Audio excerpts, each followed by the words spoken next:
जोबोद मोजां मोनदों फैनानै जोंनि हारि थुनलाइ बेफोरखौ फोथांनानै लाखिनायाव बेबायदि फिसा फिसा जिल्ला बा दख'रा जाय आफादफोर दं बिसोरसो फोथांना लाखियो बे सेन्ट्रेलनिफ्राय देरसिन बांसिन माने खामानिखौ बिथांमोनहानो मावो थ' आं बयखौबो खावलायो जे जों बयबो बर' राव रायलायनांगौ बर'आव फरायनांगौ लिरनांगौ साहित्य चर्चा खालामनांगौ आरो बर' रावखौ फोथांनानै लाखिनांगौ। लाइमोनफोरखौ मा खालामदों फरायनायनि बागै फरायनायनि बागै फरायनायाथ' फरायनांगौ बयबो फरायनायनि अनगा जोंहा जेबो गैया फरायनांगौ केरियार दानांगौ बिभिन्न जायगायाव डाइभारसिफाइड जानानै थाङो उनाव ओंखायनो जों फरायनायखौ जों फरायखानांगौ दानि जुगाव लाइमोनफ्रा ओमफ्राय जोङो फरायनाय समाव जोङो जेरैहाय दानि इयुथफोरनि गेजेराव जों माखासे नुनो मोनदों जोंनि मादाव जेंना सोमजिनाया जे ड्राग्स बा मादक द्रब्य नेशा जातीय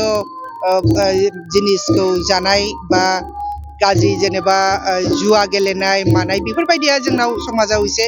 बांनाय बायदि जानानै फैदों दा बेफोरनिफ्राय जोंनि लाइमोनफ्रा जानगाराव थानांगौ आरो गावनि केरियार दानायाव गोसो होग्रोनांगौ।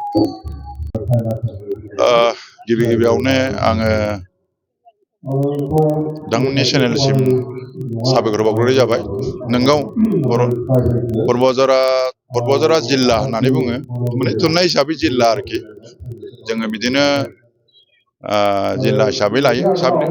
मालाबा साब डिभिजन लेभेलाव गोग्लैयो। दा बरबजरा जिल्ला बर' थुनलाइ आफादा गावसोरनि 19थि बोसोरसालिया जथुम्मा खुंदों। हयथ' आंबो दिनैहाय गेवलां मेलाव एसे गाहाय आलासि हिसाबै नुजाफैनो मोनदों। बाहाय नुजाफैनो मोननानै बाहागो लानो मोननानै रायजो राजाजों एसे देखा जानो मोननानै जोबोद गोजोननाय मोनदों। बिथांमोना मैया डेलिगेट हयथ' थान्दै मेलनि गेजेरजों गोदान बडि दाबाय होननानै खोनादों। फ्राय जिल्लाफ्रा देग्लाय टार्म मिटिं जोंनाबो सेन्ट्रेलना टार्म मिटिं दिनैहाय आं आसा खालामदों आरो सुबेस्सा आं गोदान जे आफाद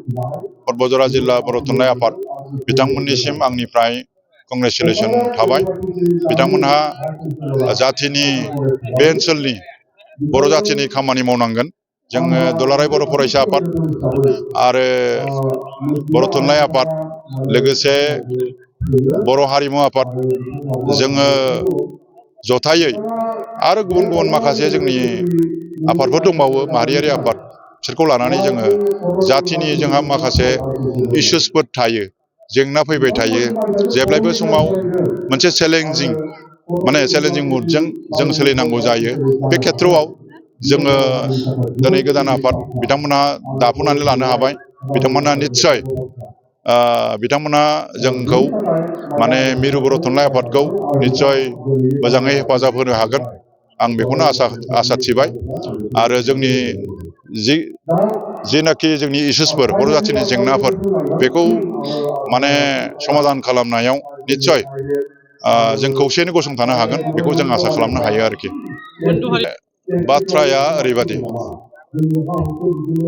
जेबो खहा जायाजासे होनायाव जोंहा आपत्ति गैया होननाय बाथ्राफ्रा बेयो माने पलिटिकेल मोनसे भाषा बादि आरोखि बियो खारन बियो लावथिबो बाया जिबौबो थैया होननाय मोनसे बाथ्रा बादि आरोखि बियो। जुदि मोनद' हारिनो एसटि होयोब्ला जोंना सेन्ट्रेल लेभेलनि संबिधानाव माने जोंनि भारतनि संबिधानाव बेबादि आलादा आलादा माने भि पि आरो ओइस बे रोखोम बेबादि केटेगरि एसटि गैया माने जोंनि भारतनि संबिधानाव आरोखि। बेनिखायनो जुदि मोनद' हारिनि एसटि होयोब्ला बे खथिया जाखागोन बेखौ बयबो मिथिगौ। जाय बिथांमोनहा खथि जायाजासे होनायाव जाहाथे आपत्ति गैया होनदों बिथांमोनहाबो खिन्थु मिथिगौ मानो बुंदों बिथांमोनहा पलिटिकेल माबानि थाखाय बे बाथ्राखौ बुङो आरोखि। नोङो नाय मानो खथि जाया होननायाव आंनि एन्सारा बेनो जागोन नोङो दिनै राजबंसिया दिनै एसटि बिदों नङा होमबा राजबंशिनि माखासे टाइटेलफोर दङ 8-9थासो टाइटेलफ्रा बे टाइटेलफ्रा बेंगलियावबो दं मुस्लिमावबो दं आहमफोरनावबो दं असमियाफोरनावबो दं बेंगलिफोरनाव दं बिदिब्ला बिथांमोननो एसटि होनाय जायोबा बै जे मिलायनाय टाइटेलनि व्यक्तिफोर बिथांमोनाबो बेखौ एन्जय खालामनो मोनगोन दा दिनै बिथांमोना एसटि मोनैयावबो जोंनि माखासे रिजार्भेसन खथा बे खथाखौ बिथांमोनहा अननाय भाबै लाखोमानानै जोंनि खथायाव जोंनि बर' गथ'फ्रा मोननांगौखौ बिथांमोनहा लाखोमागासिनो दङ नङा होमबा जोंनि गथ'फ्राथ' जेनेरेल खथायाव बारा कम्पिट खालामनो हाया नङा होमबा दा जोंहा रिजार्भेसन थानायखायसो जोंनि गथ'फ्रा एसे मोननायनि चान्स थायो बेनिखायनो मोनद' हारिनो एसटि होयोब्ला जोंनि हारिहा माने बिराद माने खथि जागोन आरोखि बेखौ जों नुहुरदों आरो मा नंगौ बे बाथ्रायाथ' सैथो बे बाथ्राया बहुद खारन दङ खिन्थु खारना जाबाय दिनैनि मुगायाव माने कम्पिटिटिभ माने ग्लबेलाइजेसननि जे नारसिननाय सारा बिश्वआवनो इंराजि भाषाखौ नांगौ होननानै माखासे कनसियास गार्जेनफ्रा जेनेबा होबाय बेवहाय जोंहा बुंनांगौ बर' साहित्य सभाआ जेबो गैया नाथाय जोंनि बर' भाषाखौबो फोथांनो थाखाय जोंनि सानसुमैफ्रा जोंनि लेखा गोरों गार्जेनफ्रा बेखौ बुजिनांगोन दिनै जुदि बर' बिजों गैयामोनब्ला जोंनि बर' जाथिया बे लेभेलसिम फैयामोन नङा होमबा दा बर' बिजोंनि फरायसालिफ्राव बर' फरायसा खमिलांनायनि खारना गोबांथार होननानै आं दहायनो बुंदों बेनि गेजेराव इंराजि मिडियामनि मोनसे थाहैबाय जे गामिनिफ्राय 2-3 गार्जेनफ्रा गावनि फिसाफोरखौ इंराजि मिडियामाव लाङो जिहेथु जोंनि बर' बिजोङाव फोरोंगिरिफोरखौ असम सरकारा थिसननानै होआखै फोरोंगिरि खमि जानायाव शिक्षा दान होनायाव एसे खमजुरि जानायनि थाखाय माखासे गार्जेनफ्रा बेखौ इंराजि मिडियामाव लांबाय बेनि अनगायैबो मोनसे आरो दंबावो जोंहा जे जोंनि जनसंख्या बृद्धि आगोलाव जोंनि बिदा फंबायफ्रा जेनेबा जोङो 6-7 बिदा फंबायमोन दिनैनि दिनाव नुनो मोनो सासे मेक्सिमाम सासेल' फिसा खांनायखौ जों दिनै नुनो मोनदों नङा होमबा बेबो मोनसे जाहैबाय दा बेफोरनो आरोखि आरो दंबावो माने जनसंख्या खमायलांबाय नालाय सात्र खमायलांबाय आरो मोनसे खोथाया जाहैबाय मा स्कुलफ्रा गोदो 5 किल'मिटार 3 किल'मिटार दुरे दुरे एलपि स्कुलमोन 5 किल'मिटार दुरे दुरे एमइ स्कुलमोन दा दिनैनि दिनाव गामि गामि एलपि स्कुल जाबाय 2 किल'मिटार 3 किल'मिटार फरे फरे एमइ स्कुल जाबाय आल्टिमेटलि मोनसे गामिनि सात्रआ एसे राननाय जाबायना बेबो मोनसे जाहैबाय खिन्थु मेनलि जोंनि जनसंख्या खमायलांखाबाय जोनोमनि हारा गोदो 6-7 जन फिसा खाङोमोन दा सासे मेक्सिमाम 2 बेफोरनो आरोखि माबाफ्रा खारनफ्रा आरोखि आथिखालनि लाइमोनफोरखौ फरायनायनि बागै माबा मेसेज होनांगौथ' दङ दा जों ज'बो लोगो मोनलायला जितु नोंथांमोननि चेनेलनि गेजेरजों आं बेखौनो खावलायगोन जोंनि लाइमोनफोरखौ जे जोंनि जाथिखौ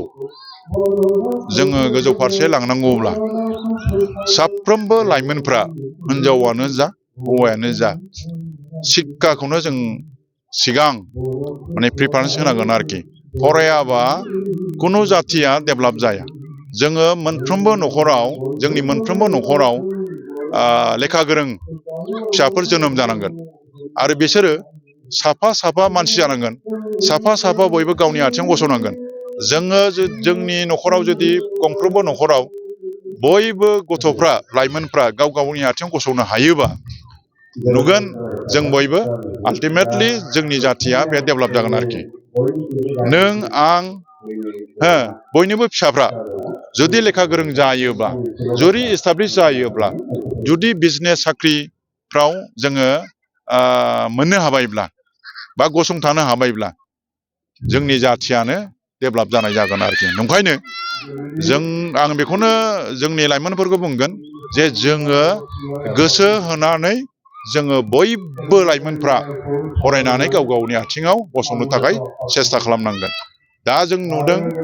जोंनि लाइमोन माखासेफ्रा माखासेया बे राजनितिकआव थांफायो खिबु माबा मोनसे आसा खालामनानै थाङो खिन्थु आंनि स्टाडियाव आं बेखौनो नुदों जायफोर गथ'फ्रा मोजाङै फरायफुंनो हायाखिसै उन्दै बैसोआव हाबा लादों जायफ्रा उन्दै बैसोआव हाबा लादों मोजाङै फरायथायनो हायाखै हयथ' मेट्रिक पास जाबाय हायार सेकेन्डारियाव बियो ड्रप आउट जाबाय बिसोरबादि मानसिया राजनितिनि उनाव रासिन खारदों आरो बेयो जोंनि थाखाय प्रब्लेम जादों मोनसे दा दिनैनि दिनाव बिदा-फंबाय गावस्रानायाबो बेनो बिसोर माखासे मानसिखौ माखासे खोथाखौ बिसोर बुजिला जे जोंनि इयुना बोरै थांनांगौ जोंनि बर' जाथिनि इयुना बोरै थांनांगौ बेखौ बिथांमोना सिनायला मानोना बिथांमोननो आंनो दानो नांगौ आंनो बेखौ नांथारसिगौ नङाबा संसार जानायाव जारला जानोसै बेबायदि मोनसे मोन्दांथि बिथांमोनाव दङ दानो नांगौ खिन्थु जोंनि उद्देश्यआ बे नङा जोंनि उद्देश्यआ जाहैबाय जोंनि लाइमोन जोंनि जेनेरेसन जोंनि इयुन जोलै हान्जाफ्रा माब्रैहाय भबिष्यतआव गाव गावनि आथिङाव मोजां रोखोमनि गसंथानो हागोन जाथिया डेभेलप जागोन जोंनि थांखिया बे फारसेसो जोंनि नोजोरा आरोखि ओंखायनो खावलायगोन जे लाइमोनफ्रा प्रथमाव मोजाङै फरायनांगौ माने गाव गावनि आथिङाव गसंनो हाहैजासे साख्रि मोनाब्लाबो साख्रि मोननायानो गेदेर माने मोनसेल' उद्देश्य जानो नाङा जे साख्रि मोनग्राबा मोनगोन साख्रि मोनाबाबो बियो माखासे बिजनेस बा जिखुनु खामानि मावनानै बिथाङा जानो हानायनि मोनसे स्किल फिजिबिलिटि बे थानो नांगोन आरोखि बेसिम जोंनि लाइमोनफ्रा जोंनि फिसाफ्रा